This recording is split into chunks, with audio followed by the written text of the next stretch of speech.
Hi guys, welcome to another episode of Lilia's Sunday podcast. I know it's Monday today and I actually failed to post an episode yesterday. Well, we had Halloween on Saturday and it basically needed some time to get back to normal after the massive celebration we had.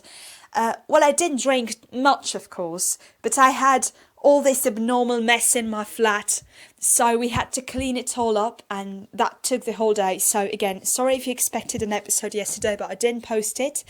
If you're listening to it sometime in the future, you probably don't care. Hopefully you had a fantastic Halloween, dressed up like zombies and vampires, and whatever costume you had. Personally, I was a devil, so I had those little red horns and smoky eyes and full red lips, but I don't think that was particularly scary. We had much scariest people in our company where I celebrated, so anyway, okay, let's have another episode of this podcast. And I really wanted to do an episode on criticism ages ago, so I'm happy that I finally got back to this idea, and now we have an opportunity to discuss this ambiguous topic. So why am I saying ambiguous? Because it is ambiguous indeed, and the attitudes people have to criticism all over the world are different, and I know for sure that they vary from culture to culture. So, today I'm going to give you my personal ideas on how to take criticism and what basically you can do about it. And of course, I'm going to connect this all to learning English, right? Because this is a podcast about learning English, isn't it? And first, I'd like to ask you a question. Why do you think people stop doing something they start? Why do people lose interest? In 20% of these cases, it would be lack of time or the realization that the thing you do is not at the top of your list of priorities. And you stop because you think, I'd better spend time with my family, or I want to spend more time doing things I like. Not something I need, but I like. But according to statistics, 80% fail because of the fear of failure. Imagine you're a novice filmmaker.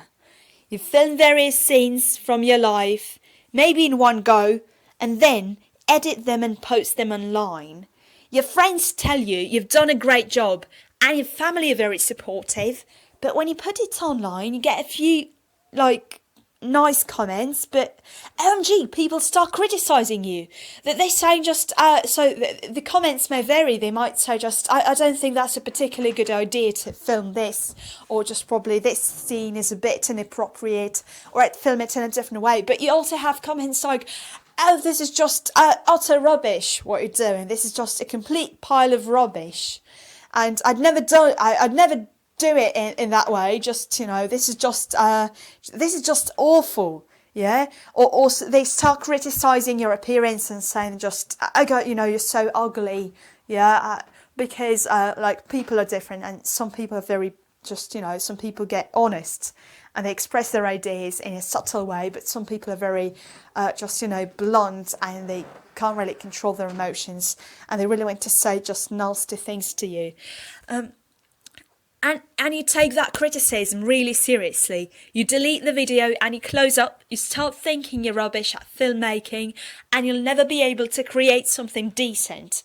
Or, on the contrary, you start rebelling, and arguing with people who criticise you, defending yourself and telling them something like, first you make something like this and then get down to criticising other people.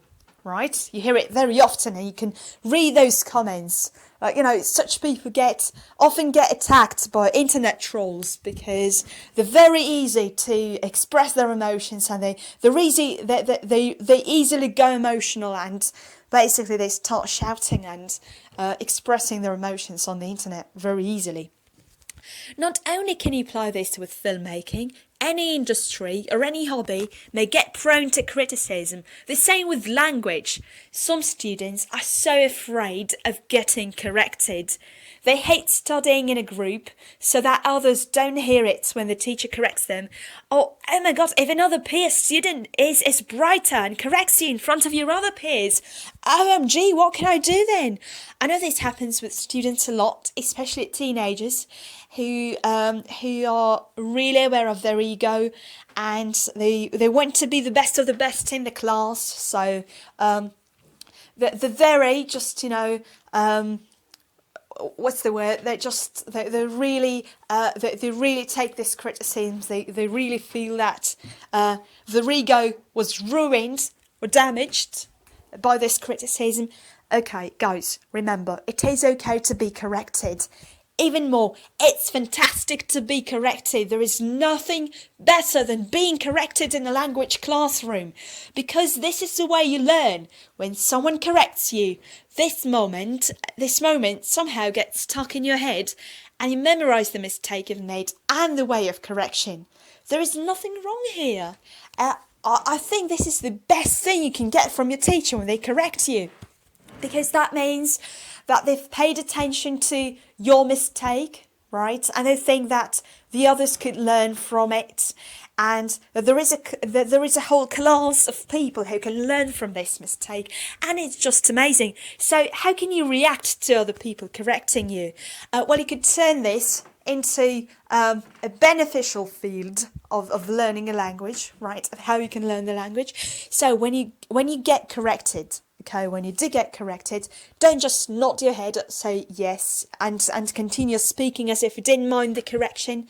Repeat the corrected version, and desirably write it down and look at it after the lesson. So try to surround yourself with correct English. In your workplace, or when you're in the toilet, print out the corrected version. Well, don't write the mistakes, just correct phrases there, and put it in the place where you can see it all the time. That would massively help.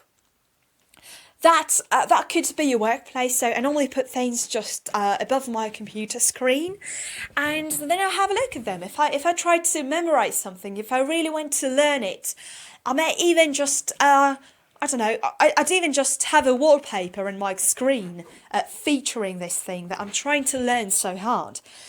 Yeah, so that's it for today. That's a little piece of advice for you to maybe master, or to maybe change your attitude to being corrected and feel that that's just a normal thing, so don't worry about it.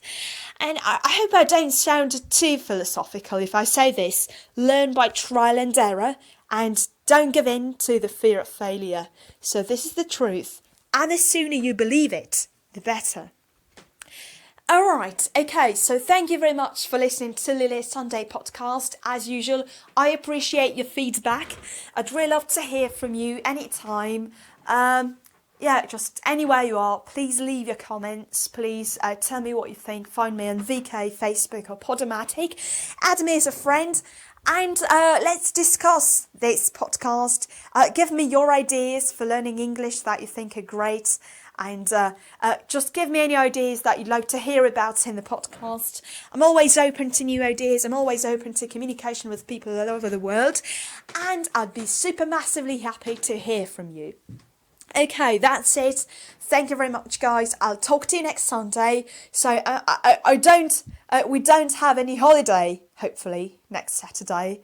Yeah, I'm saying hopefully because sometimes you get tired of endless holidays and just want to spend time at home, with your family and just doing nothing apart from sitting at your computer, don't you? Right, okay. There you go. Okay, so thank you very much. Talk to you next Sunday. Have a fantastic week. Bye-bye.